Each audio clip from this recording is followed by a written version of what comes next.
Muy buenos días a todos. Creo que nosotros estamos aquí todos en buena compañía, no solo en esta presentación maravillosa que nosotros tuvimos nuestra aquí, que me sentí minoría, y espero que nosotros no seamos aquí cuatro momias. Pero en el fondo, lo que nosotros vamos a discutir aquí es una cuestión muy importante para la sostenibilidad del sector de salud de nuestro país. Sea el sector de salud público, claro, porque en el fondo todos los procedimientos y todas las intervenciones de alta complejidad que suceden en el privado también suceden en el público, como dije también, es en el privado. Tenemos aquí exactamente a personas que nos van a ayudar y mucho a entender esta discusión exactamente de la alta complejidad y de la financiación de la alta complejidad en nuestro país. Entonces, ustedes ya vieron, aquí estamos con nuestros ministros de la Salud, el señor Nelson Teich, que ya lo conocemos hace muchos años, y les pido que todos nosotros brasileños debemos saludarlo por sus acciones y por las actitudes que tomó como ministro de la Salud. Es un gusto inmenso recibirlo aquí, ministro. Vamos a tener un buen momento aquí, tengo la seguridad. Me gustaría presentarles, ya fue presentado, pero sin duda es mejor, al señor José Sequín, que también ya fue nuestro ministro de Previsión Social, es decir, también tiene una experiencia elevada bajo el punto de vista de financiación de una sociedad como un todo, de beneficios sociales como un todo, y hoy día desempeña un papel muy interesante como estudioso a la vanguardia del IESPI, que estudia todo aquello que nosotros tenemos sobre medicina suplementaria en nuestro país. Y nuestro amigo común de todos, doctor Alexandre Ruski. El doctor Alexandre Ruski es una personalidad importante en el sector de la salud. Durante muchos años fue presidente de Unimed. ¿Cómo se llama? Central Unimed. Central Nacional Unimed. La Central Nacional Unimed y desempeñó CNU, Central Nacional Unimed. Se me olvidó que todos los franciscos tienen el nombre reciben el apellido, el apodo de Chico. Y dentro de la CNU desarrolló un papel importantísimo en el área de desarrollo del sector y hoy está bastante concentrado en su estado, que es Espíritu Santo, que es un estado que tiene muchos colibríes porque el nombre de nuestro Ruski recuerda el mayor de los especialistas en estos pájaros en el mundo. El doctor Ruski, debemos saludarlo todos nosotros los brasileños. Vamos a empezar esta conferencia. Cada uno de ustedes tiene 10 a 15 minutos para hacer sus consideraciones iniciales y después volvemos para un diálogo entre nosotros. Si ustedes me permiten, vamos a empezar por la visión de Nelson, para que él pueda darnos la visión como sector público de salud, como el sector general. Después vamos a pasar por el señor José Sequín para que nos hable exactamente sobre medicina suplementaria y después por Alexandre Ruski, que nos hablará sobre la visión del operador, que está todos los días en el cotidiano delante de las necesidades de financiar este tipo de complejidades médicas. Tengo la seguridad que al final de esto vamos a salir muy enriquecidos de este diálogo. Doctor Nelson, me gustaría agradecer la oportunidad de estar aquí, de poder estar aquí con ustedes. Es un gusto inmenso poder estar juntos. Ya estamos un buen tiempo separados. Esta parte de la financiación es una parte muy difícil, es una decisión muy delicada. Lo que es más importante para mí hoy es que consigamos entender realmente cuál es nuestro recurso financiero. Porque yo veo discusiones de evaluación de tecnología, de incorporación tecnológica, discutiendo una metodología que se usa hace 45 o 50 años, que es el modelo de evaluación económica, que se basa en la disposición para pagar. Y hay algunos conceptos que sin duda Son un poco abstractos y con poca base, pero el mayor problema es esto. Con la complejidad que nosotros tenemos, con todo lo que sucedió con la complejidad de la salud, tener una discusión de financiación con base en la disposición para pagar no tiene ningún sentido. Hay que pensar siempre en la capacidad para pagar, porque si no empezamos a trabajar como si la vida fuera como nos gustaría que fuera y no como es. La única probabilidad de enfrentar un problema es traerlo para la realidad. Le voy a dar una cifra para que entendamos qué es lo que sucede. Cuando hablamos en alta complejidad, hablamos en innovación, hablamos en cosas de estándar mundial. Las innovaciones son de estándar mundial, no son como, por ejemplo, una droga que ya es genérico, ya tenemos aquello y podemos usarlo de una manera que sea más barata. Pero la innovación siempre viene traída en un estándar mundial.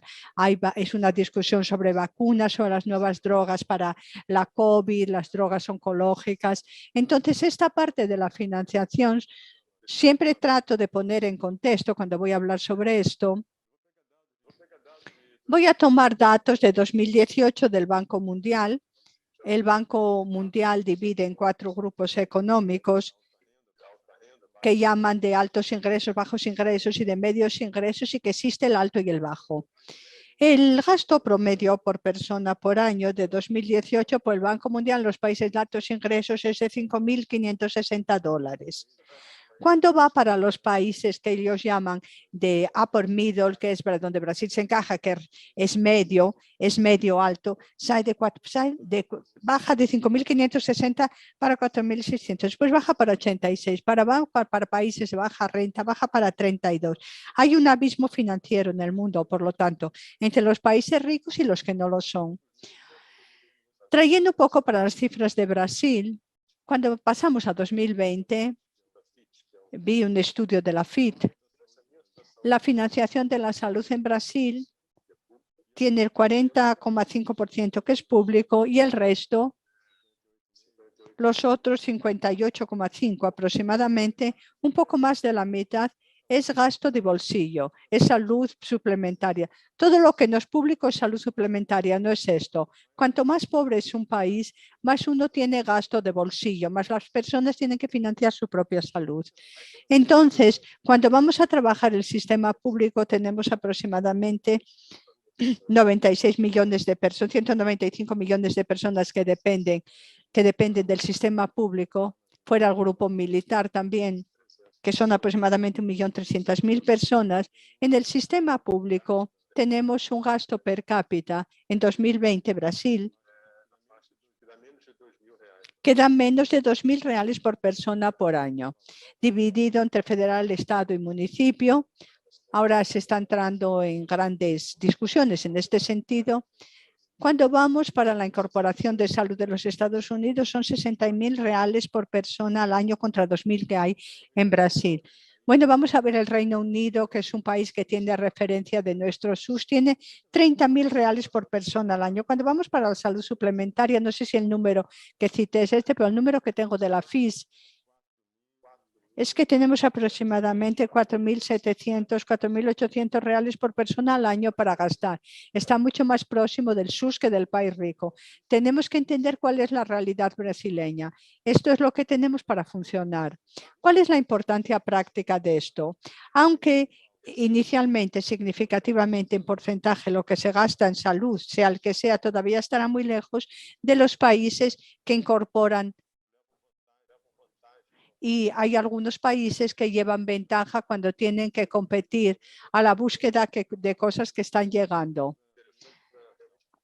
Hay una cosa muy interesante que es esta, que es una competencia mundial, ya lo vimos con la vacuna, como el poder económico tiene diferencia. Esta es la realidad que nosotros vivimos. ¿Por qué les digo esto? Porque a veces las personas dicen, Brasil gasta el 11% del PIB, igual a un país rico europeo que gasta el 11%. El porcentaje del PIB gasto en salud solamente significa cuál es la importancia que el país le da a aquello, porque es el recurso financiero que tiene.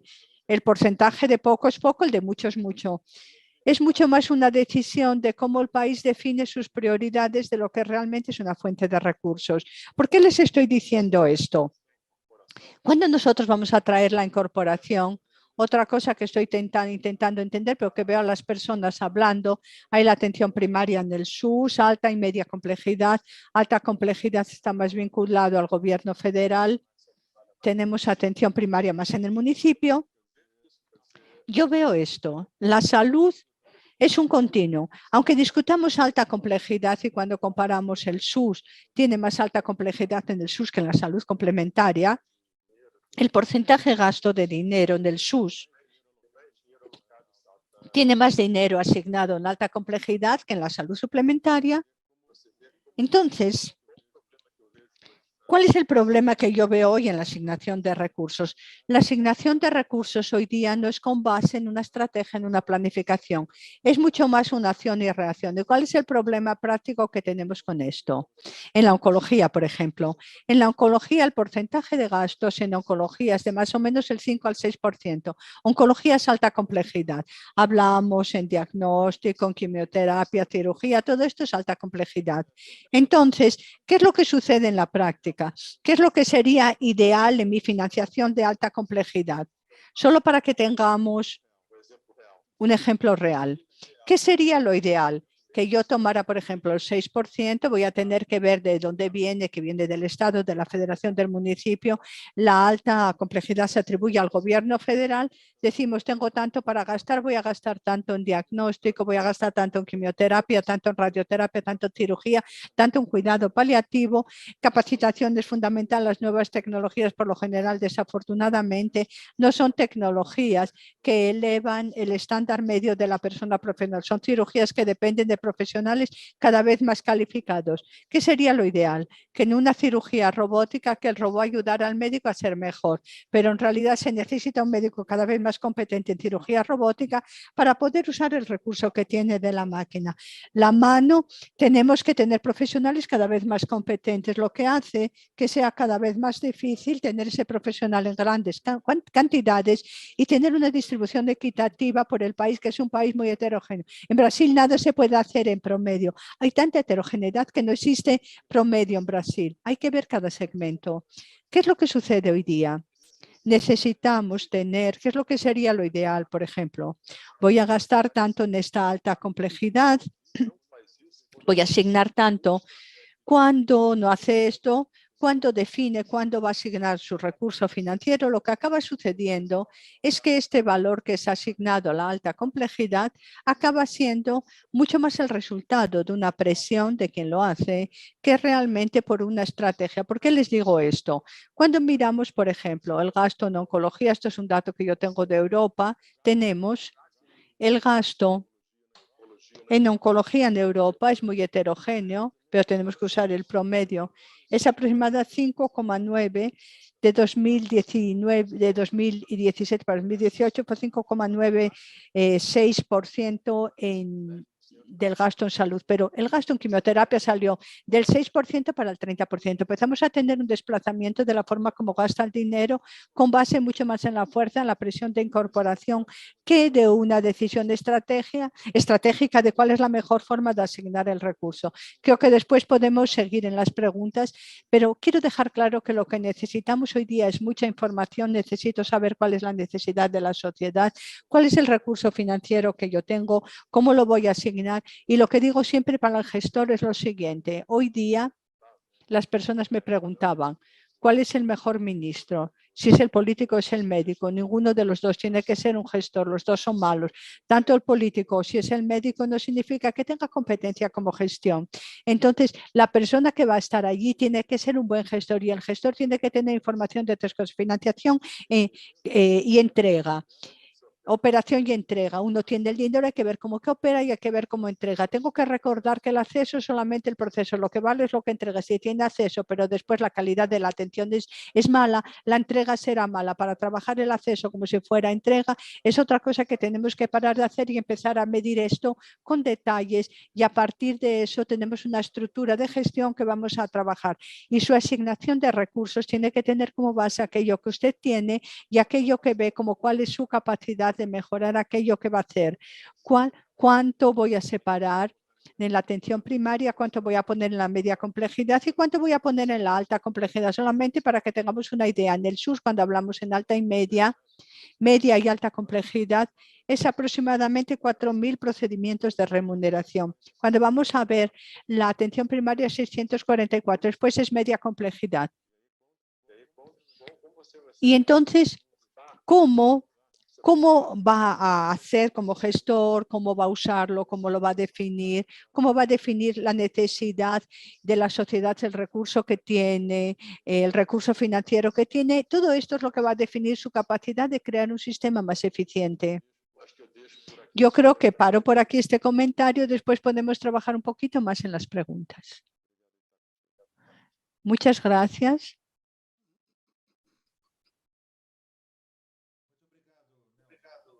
Muchísimas gracias, Nelson. Fue muy interesante ese kickoff. Por favor, José, ¿tiene usted la palabra?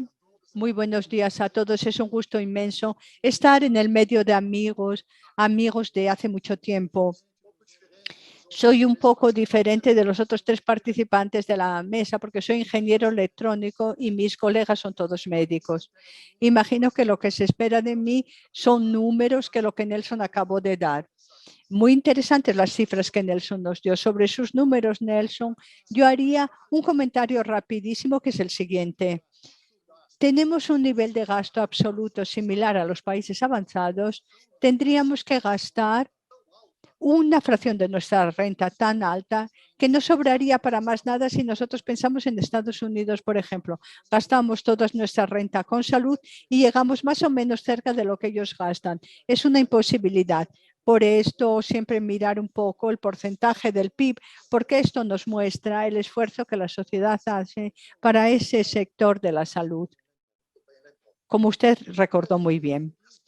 Empiezo diciendo lo siguiente, que nosotros empezamos la vida consumiendo antes de empezar a producir. Son pañales, biberones, comida.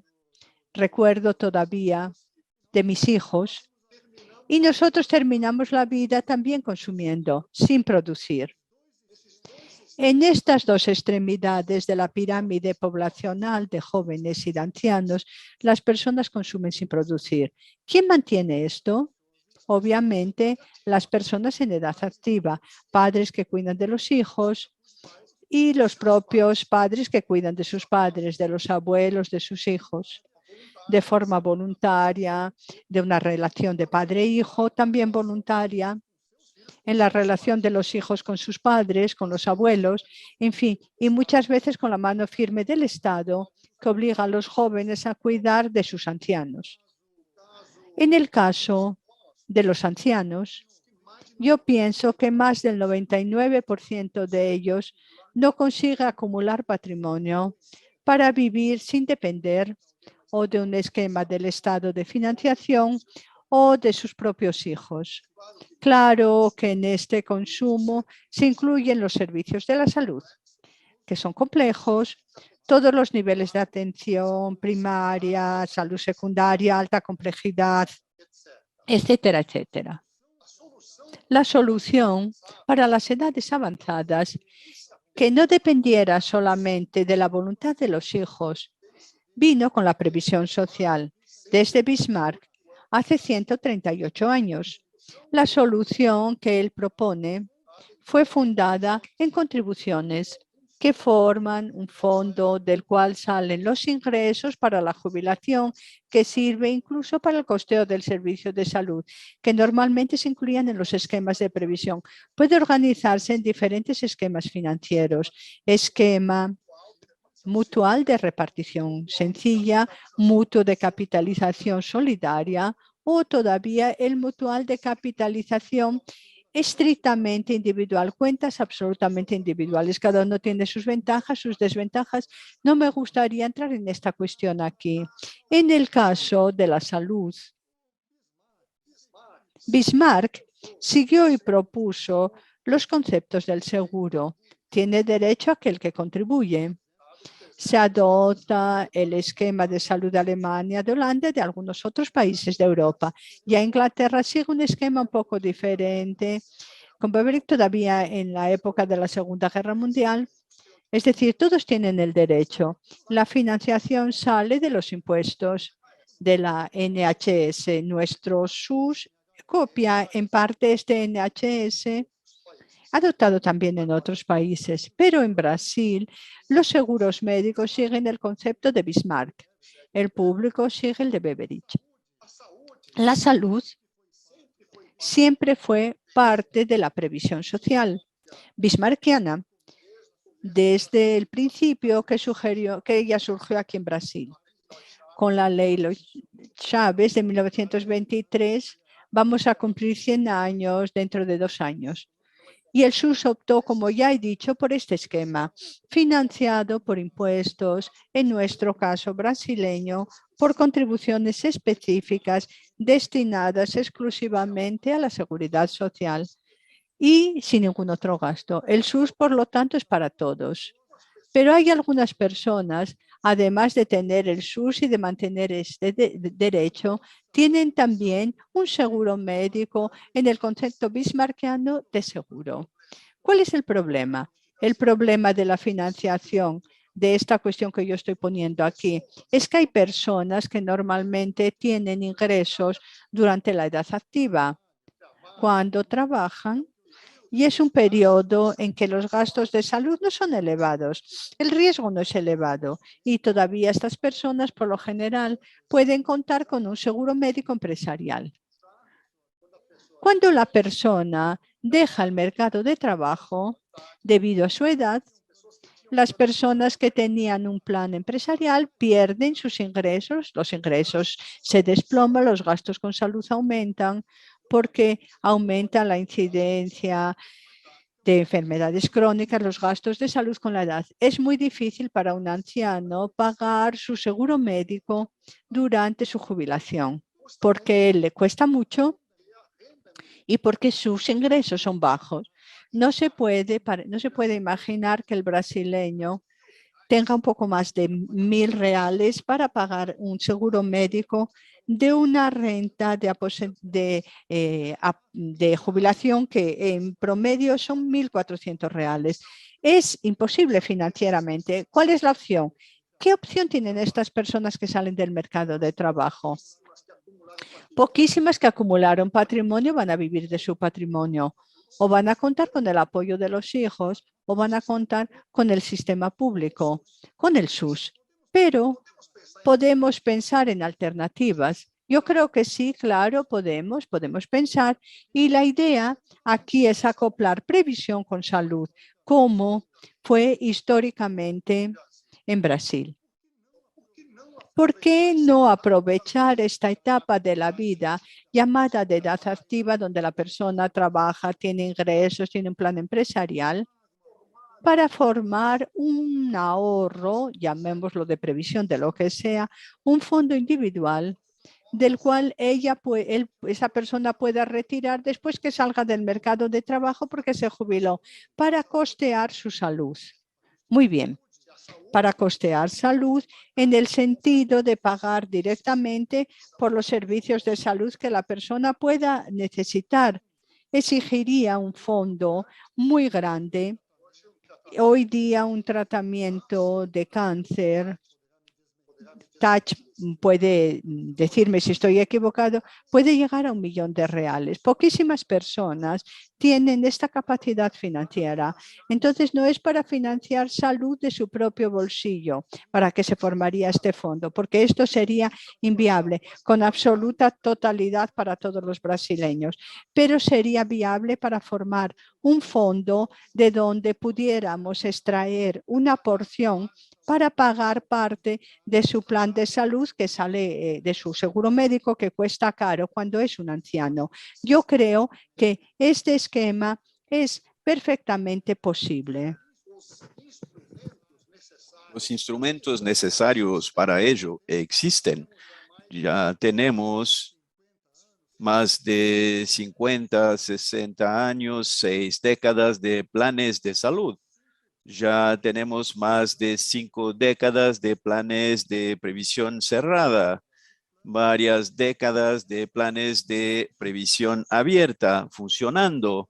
sin grandes cuestiones de judicialización en estos aspectos y funcionando de manera adecuada. Hoy estos esquemas ya acumulan, no tengo el porcentaje actualizado, pero ya es más del 20% del PIB de fondos acumulados en la previsión social. Y la pregunta es, ¿por qué no aprovechar esos aparatos institucionales que ya existen en operación para poder solventar esta cuestión temporal de la divergencia entre altos gastos del periodo en que las personas no tienen ingresos con menores gastos en salud cuando las personas tienen ingresos?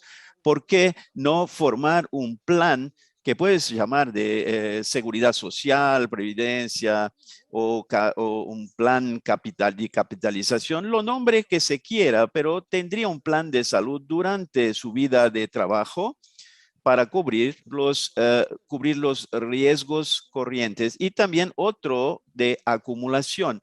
Contribuirá mes a mes, contribuiría para empezar a retirar al alcanzar los 55 años de edad o incluso después a partir del momento que pare de trabajar. Se trata de una solución entre el esquema de previsión social y de salud. Podemos llamarlo salud capitalizada, el nombre que se quiera dar, pero debería ser iniciado cuando la persona entra en el mercado de trabajo, o sea, mejor cuando uno es más joven, sin necesidad de aportes mensuales, con un fondo razonable, un buen plan de salud, cuando esté saliendo del mercado de trabajo. O sea, tenemos todo lo que necesitamos para ello. Es necesario estimular a las personas a ahorrar un poco más durante la vida laboral y formar este fondo que va a ayudarlas en el momento de la jubilación, cuando los gastos con salud son elevados. Los planes son muy caros. Sin embargo, la gente tenía una visión muy corta, tenemos una preferencia por el presente que nos hace olvidar del futuro, que un día vamos a ser ancianos, que vamos a necesitar de muchos servicios de salud. Las personas deberían tener este estímulo. Sin embargo, la situación actual de Brasil, que creo que va a perdurar por algún tiempo más,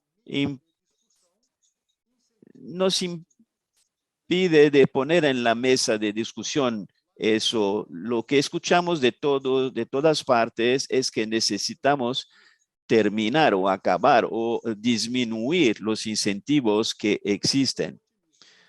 Soy optimista. Vamos a salir de este parche donde estamos hoy y hay que tener políticas con visiones correctas.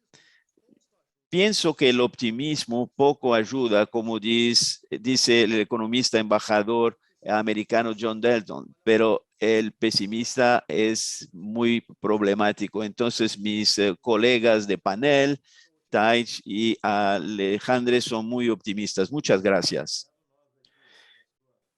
Gracias por tu bella charla. Y más que eso, por esta gota de optimismo que nos dejaste. Muchas gracias. Alexandre, vamos a ver ahora cómo vamos a resolver eso. Buenos días a todos y a todas. Un saludo muy especial a mi amigo José Vilar, y pude encontrarlo personalmente. Se trata de un tema muy ácido para poner a amigos juntos para debatir, pero siempre tenemos eso con los amigos. Buenos días a Nelson, Balestrín y a Sekim también. Es una alegría estar aquí con vosotros. Nelson y José ya facilitaron mucho mi vida, porque ya hablaron de dos visiones importantes en este escenario en que nos proponemos a debatir hoy. SEQIM, ya tenemos más de 1.000 billones de reales en Brasil, de datos de 2019, 870.000 millones de dinero. Hay mucho dinero. La discusión de José existe, pero está parada. Las fuerzas que conocemos muy bien en este país hicieron esta discusión que parar en una disputa que no tiene sentido entre SUSEP y la parte de la salud, disputando quién iba a tratar de esta cuestión que es muy importante para nosotros. José lo sabe muy bien, es muy importante. Esta alternativa es que otros países tuvo mucha relevancia y para nosotros sería muy interesante. No podemos esperar quién va a coordinar eso, pero la discusión de hecho existe. Yo durante muchos años milité en el ramo de los seguros, de Unimed, exactamente en un momento en que nosotros teníamos muchas esperanzas que eso iba a andar de manera acelerada, pero no fue el caso. Es muy malo. ¿Qué me compete aquí? Desmistificar un poco que la salud suplementaria no financia la alta complejidad del país. Hay casi un dogma en la sociedad de que todo que es de la alta complejidad, la salud la empuja al SUS. No es verdad, es la salud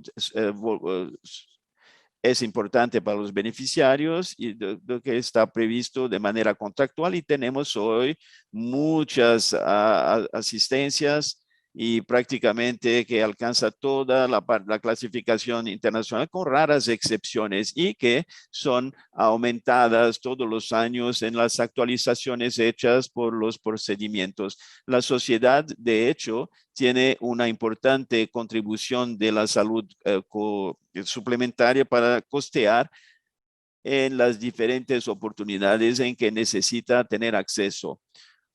Taich puede después comentarlo. Creo que un gran incomodidad para nosotros es la salud suplementaria y pública, casi trabajando de manera muy diferente. Cuando tenemos en la salud pública la CONITEC que evalúa las tecnologías, no alcanza la salud suplementaria. La salud suplementaria tenemos que esperar las actualizaciones. Eso no tiene sentido. Es como si tuviéramos dos saludes, pero no tenemos dos saludes, tenemos una solo. Una para el acceso a un individuo es única. Deberíamos tener una sola tratativa cuando tratamos de incorporaciones. Entonces, gastamos no solo energías, sino perdiendo la oportunidad de unificar procedimientos cuando tratamos de ambientes diferentes de incorporaciones que son destinadas al sistema público de salud y a las que son de la salud suplementaria. Otro elemento muy importante para nosotros, y creo que no podemos huir de esta discusión, copiamos un modelo de atención a la salud que no se adapta a un país pobre como el nuestro. Entonces, no es posible soportar más un modelo de atención a la salud que el país brinda a la sociedad sin que tratemos de repensar cuál es este modelo que puede mejor coordinar e integrar mejor y cuál es el modelo que puede de alguna manera darnos una entrega mucho mejor mirando a la calidad y no solo a la que vamos a gastar. No tiene más sentido, incluso porque no hay más cómo evolucionar en esta cuestión en Brasil, no discutir la cuestión del acceso a la salud y dejando de lado la cuestión del modelo de atención a la salud. Y cuando hablo de eso, obviamente tenemos que hablar de modelos de remuneración que no miren de manera retrospectiva solo, sino de manera prospectiva a los costos involucrados. Estamos muy retrasados en el país. No sé si de hecho, de propósito, o nuestros proveedores se rehúsan a discutir esta esta cuestión, no es bueno, hay mucha ansiedad y también es el fruto de nuestra pésima evolución en la gestión de informaciones de la salud.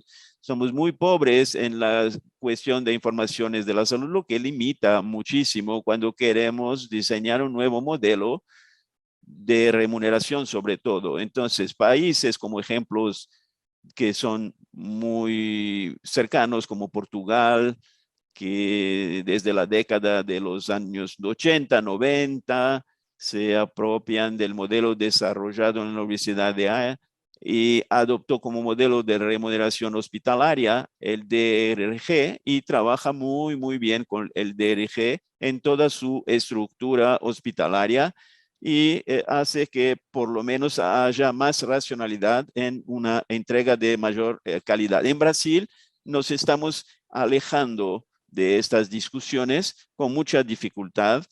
Todavía no tenemos ninguna estructura de la salud suplementaria que esté definitivamente remunerando de una manera prospectiva. Tenemos pequeñas pruebas, pero relevantes y reconfigurar la estructura de financiación, pero estamos perdiendo un tiempo precioso para no entrar en una espiral después que pueda ser sin salida. Mi gran preocupación es que esta trayectoria llegará a un momento en que no vamos a encontrar más el camino para la solución. Y el camino para la solución es discutir mucho más la calidad de la entrega de la salud que hacemos que quedarnos a discutir aquí maneras de financiación, todo vamos a buscar dinero de aquí, de ahí o de aquí. Y tenemos aquí el mismo sistema público de salud que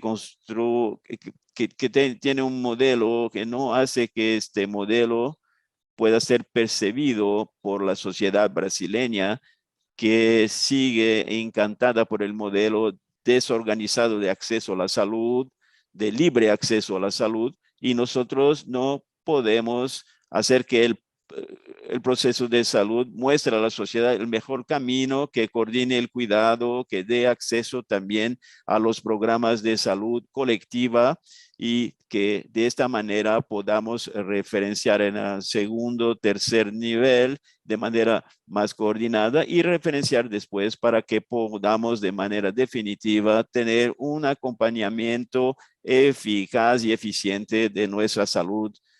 Y estamos comentando antes, cuando estamos charlando antes de nuestro panel, es surreal el comportamiento de la sociedad brasileña en relación al acceso a la salud. Las personas, independientemente de ser salud pública o privada, son de un inmediatismo absurdo.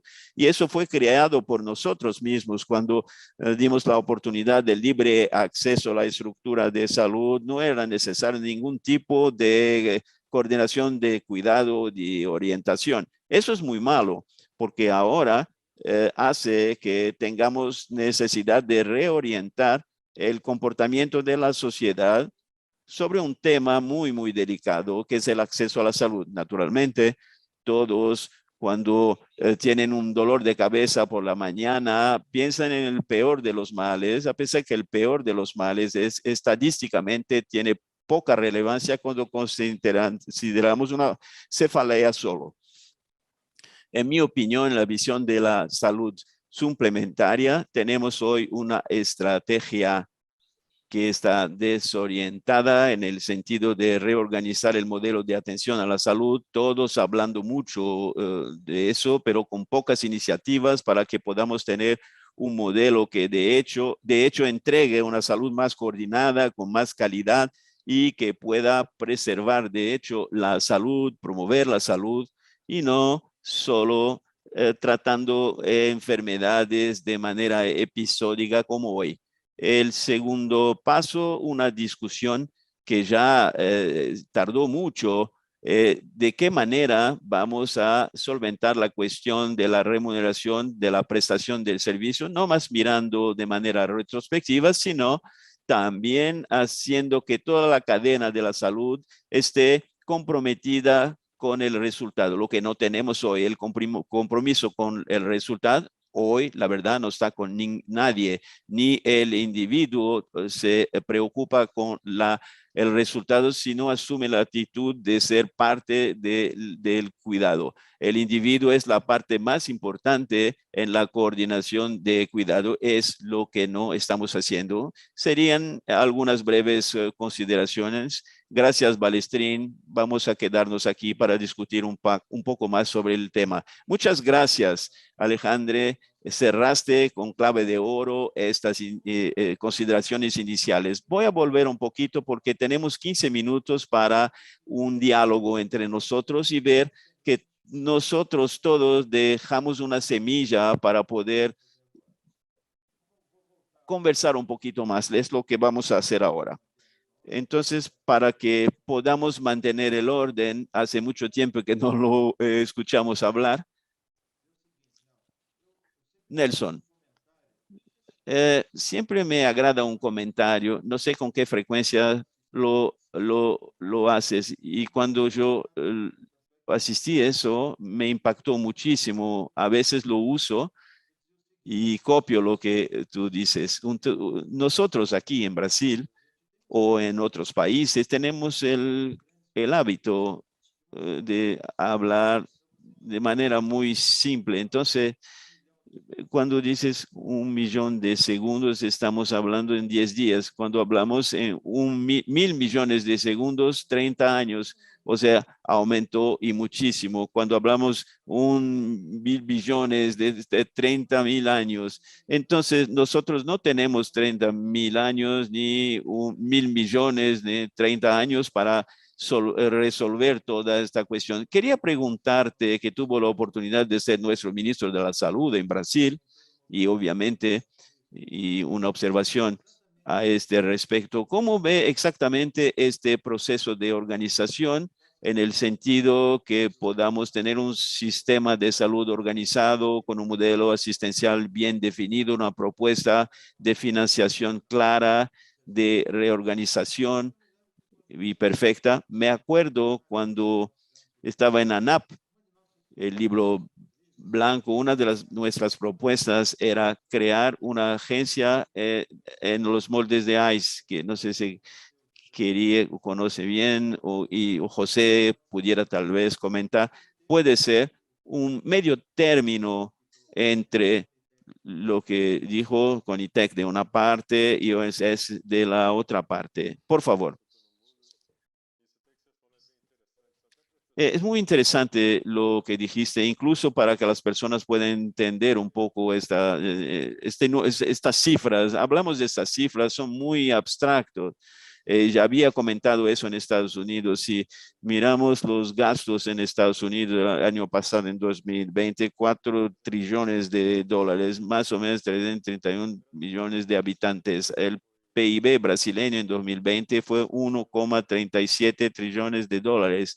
Lo que se gastó en Estados Unidos es más o menos 2,5 veces el PIB brasileño. Brasil, 203 millones de habitantes. Siempre gastaron 4 trillones de dólares y nosotros 137 mil millones. Entonces, PIB público, privado.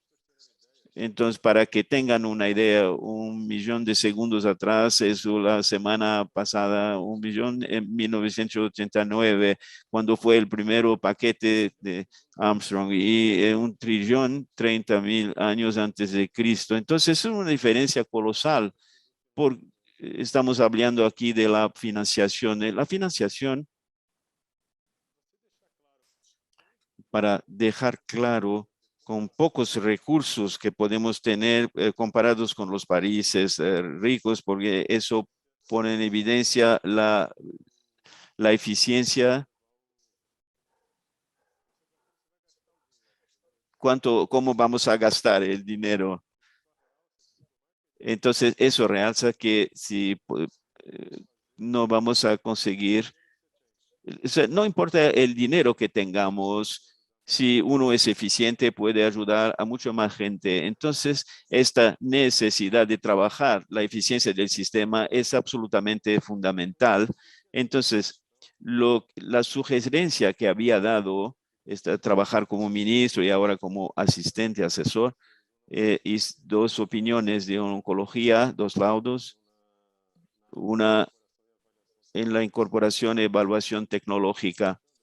Y para hablar de lo que decía Alexandre, mi sugerencia es crear una agencia de inteligencia, porque la evaluación e incorporación tiene que ser una herramienta estratégica del país, informaciones. Y de nuevo, lo que dijo Alejandre, el pago por captación, otro estímulo, tratar más o menos, pero ningún de los dos tratar lo cierto cuando se ve los resultados clínicos. Entonces, lo que sucedió es que la salud evolucionó, bueno, y nuestra capacidad de información de gestión no acompañó en la misma magnitud. Entonces, tenemos que armar un proceso que nos permita integrar los tres brazos: financiación, entrega y también medir las necesidades de la sociedad vascular, diabetes y otras enfermedades. Vamos entonces a definir la distribución, la repartición y funcionar como un presupuesto. Y ahí vamos a tener que acompañar a partir del presupuesto que tenemos para gastar, empezar a medir para ver qué se puede entregar. Pero el pago de servicios, si medimos el desenlace, podemos entonces las instituciones que entregan mejor y las instituciones que están entregando lo mejor desenlace clínico, y vamos a negociar, te voy a mandar más personas para que cuide y que usted pueda crecer un valor más bajo, yo te voy a dar el volumen, vamos a trabajar con usted porque tu entrega clínica es la mejor que existe. Entonces podemos caminar para la eficiencia en cualquier modelo de remuneración. No se puede confundir herramientas con soluciones. La solución es cómo usamos las herramientas y no ella. Entonces, la forma de remuneración puede ser bien o mal usada. O sea, para este tipo de reflexión más técnico es buena para diseñar la definición de cómo vamos a usar los recursos financieros y cómo crear incentivos y monitorearlos. Entonces, de nada vale decir que un médico puede hacer muchas consultas y no mira a la cara de las personas. Entonces su desenlace va a ser ruin, el resultado va a ser ruin. Entonces, malo. Entonces, tengo que entender cómo esta consulta es hecha, cuáles son los cuidados. Si lleva en consideración todo eso para diseñar un sistema que sea mínimo, una estrategia, un planeamiento, una planificación, una mejora continua. Y ahí también vamos a transformar, como Sekin dijo, la última droga de Estados Unidos, $1.000.000. En 2018 el precio medio del fármaco es 170, más de 900.000 reales. Es el camino y aquí estamos llegando, y ver cómo va a evolucionar, cómo vamos a trabajar nuestra estrategia, nuestra planeación, nuestro presupuesto, y cómo anda como quiera, vamos detrás, pero no es el que comanda y gestiona más desigual, más desigualdades vamos a tener en la sociedad. Es el mayor problema en términos de equidad. Es la parte más difícil. Bueno. Muy bien, Nelson. Es eso. Sekin, siempre que te escucho hablar, y muchas veces te escuché con mucho gusto, la verdad, tus argumentaciones son muy claras. Tú las presentas de manera en que deja pocas dudas con respecto a lo que dices, y admiro mucho tus charlas. Lo que dices es muy racional. Pero a veces me percato que estamos viviendo en un mundo donde falta la racionalidad que veo en tu, en lo que dices. Cómo traer un poco de racionalidad dentro de este ambiente de incertidumbre, como dijiste, un poco más de racionalidad para que consigamos, de hecho, no financiar, porque la realidad lo que dice es planes de salud, conseguir pagar un plan de salud cuando uno es más anciano, por por ahorros que hago.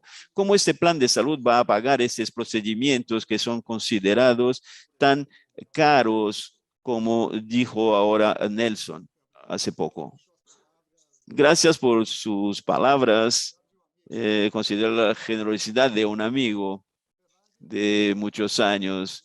De hecho, tuve una altísima capacitación de matemáticas, 8 horas y muchas horas por semana. Entonces, estamos acostumbrados a eso y tengo dificultad con otros tipos de ambientes donde la cuestión no es tan clara como en las matemáticas. Sin embargo, aprecio y me gusta mucho a las personas que saben argumentar en estas líneas. Lo que dices, Balestrín, no es una cuestión simple. Implica dos dimensiones, todas muy complejas. Una de ellas es el interés, el objetivo en el resultado, el financiero, las ganancias que está ahí y no se puede dispensar. El inversor puede invertir donde quiera y siempre pensando en el resultado. Y la salud es uno de los, no se puede tener un retorno sistemáticamente menor que los otros sectores de la economía. Eso es uno de los aspectos. Y hay dudas cuando se propone, voy a conseguir mantener esa tasa de retorno o voy a poder ganar menos más de uno del otro. Eso inhibe un poco iniciativas de cambios. La otra parte es un poco la cuestión mental, los recelos que las personas tienen de cambiar y de llevar las cosas adelante. Los cambios siempre traen incertidumbres y a todos, a nadie le gustan las incertidumbres, incluso los especuladores, pero tienen una certeza y van en esta dirección. Entonces, el asunto es muy difícil, no tengo una respuesta adecuada. El comentario adicional es que, de hecho, por lo que leo de la salud, la eficiencia con que tratamos la salud es muy baja. Esta es una cuestión que tiene que ser resuelta, a aumentar la eficiencia en la prestación de servicios de prestación de salud y también la utilización con el paciente que utiliza de manera inadvertida, produce el despilfarro, demanda el despilfarro y con eficiencia mínimo de recursos y tiene que ser efectivo con la manera adecuada, la sociedad quiere tener una población con buena salud y podemos entrar en caminos más largos y ya no tenemos tanto tiempo. Entonces me quedo aquí y paro aquí. Balestrín. Muchas gracias, Balestrín. Trataste de un punto que es muy importante, el despilfarro, y tuve la oportunidad de participar de eventos de OCDE hablando sobre el despilfarro en la salud, cómo combatirlo, y en el mundo decían, estaba estimado en 300.000 millones de dólares, como dijo nuestro ministro Teich, 300.000 millones de dólares, es el doble de lo que gastamos en nuestro país en todos los sectores público, privado, y el público desglosado en sus 3 áreas. Es un tema que de hecho tenemos que profundizar más adelante. Ruski, cuando hiciste tu charla, dejaste entre las líneas un comentario que tal vez creías que nuestra agencia suplementaria de salud suplementaria pudiera ser un poco más operativa, pudiera ser un poco más activa en la búsqueda de soluciones de determinados problemas que surgen y que muchas veces parecen ser incontornables, pero no lo son. Entonces, nos gustaría que hablaras un poquito más sobre este tema para que podamos tener tus palabras finales, consideraciones finales. Primero, tengo que llevar en cuenta que hace 20 años, cuando este sector no tenía ningún tipo de regulación, era un caos, un lío. La Agencia Nacional de Salud trajo reglas importantes para este sector. Estas reglas fueran reglas que lamentablemente fueron implementadas de manera muy aguda. 20 años para regular un sector de esta complejidad es muy poco tiempo y de cierta manera la agencia está haciendo eso como copiar y pegar de su CEPE. Otro ramo de seguro totalmente diferente, no tiene nada que ver nada que ver con las cuestiones relativas a la salud. Este copiar y pegar en algunos momentos provocó grandes traumas en el servicio de salud brasileña. Para que tenga una idea, el sistema Unimed, que es un sistema cooperativo, es un modelo de sociedad completamente distinto de otros modelos de operadores de planes de salud. Hoy tiene reservas técnicas en torno de 22.000 millones de reales en una sociedad de personas cuya sociedad, el objetivo principal, proveer la atención a la salud, contratado con un grupo específico de personas, son muchos recursos financieros retirados y impidiendo que el sistema pueda invertir más en su objetivo principal, que es la prestación de servicios. Entonces, hay un debate que no podemos superar. Taich dijo eso, creo, o fue tal vez Sequim. No se puede tratar Brasil de la misma manera en todas sus regiones. No tiene sentido creer que el cuidado de la salud en la ciudad de São Paulo es igual al de un municipio del interior del estado de Espíritu Santo. No lo es. Entonces, lo que necesitamos es tratar esta cuestión con mucho más propiedad, mirando el desempeño, la manera como las operadoras están tratando sus beneficiarios y flexibilizar las oportunidades, más especialmente crear alternativas de productos para nuestros beneficiarios.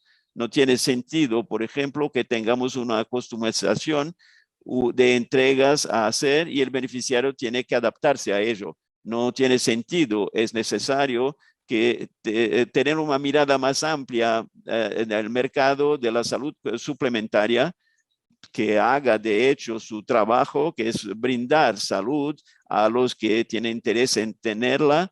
Un país constitucionalmente la salud está dividida en sector público y privado, no hay ningún problema en eso, y que es el precepto constitucional. La agencia tiene que hacer es fomentar el desarrollo de este sector. Este sector tiene que ser incrementado y al incrementarlo, todas las extremidades del sector de salud tienen que estar bien controladas para que sean las mejores entregas y las entregas posibles dentro de aquello que nos proponemos hacer. No podemos creer que vamos a conseguir hacer entregas que son incompatibles con los recursos que tenemos para administrar.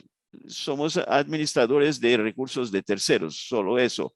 Y para hacerlo, tenemos que todas las extremidades tienen que estar bien coordinadas para que no tengamos ningún tipo de maleficio en la administración de estos recursos. Creo que la agencia hoy debe una reflexión mejor de la manera como podría incentivar el desarrollo de este mercado. Creo que tenemos un buen ejemplo hoy. Uno de los 45 millones de beneficiarios durante la pandemia fueron muy bien asistidos por la asistencia, por la salud suplementaria en eventos de alta complejidad, como con los que tuvieron la enfermedad de manera más grave. Entonces, es la demanda que podamos estimular más el desarrollo, el crecimiento del sector, obviamente con la calidad que lo necesita. Muy bien. Estamos llegando al final de este diálogo. La verdad es que tenemos una actividad enorme y en esta conversación con nuestro sector de la salud. Me gustaría agradecerles y también dejar un abrazo a todos y a Rodrigo Pilar, que sé que sigue todo lo que estamos haciendo aquí. Nelson, un abrazo, un placer un gusto estar aquí con ustedes. Fue un gusto escuchar tus reflexiones lógicas y Alexandre, un gran abrazo. Había mucho tiempo que no nos veíamos y a todos un gran abrazo y un buen final de día. Un gran abrazo a todos. Gracias.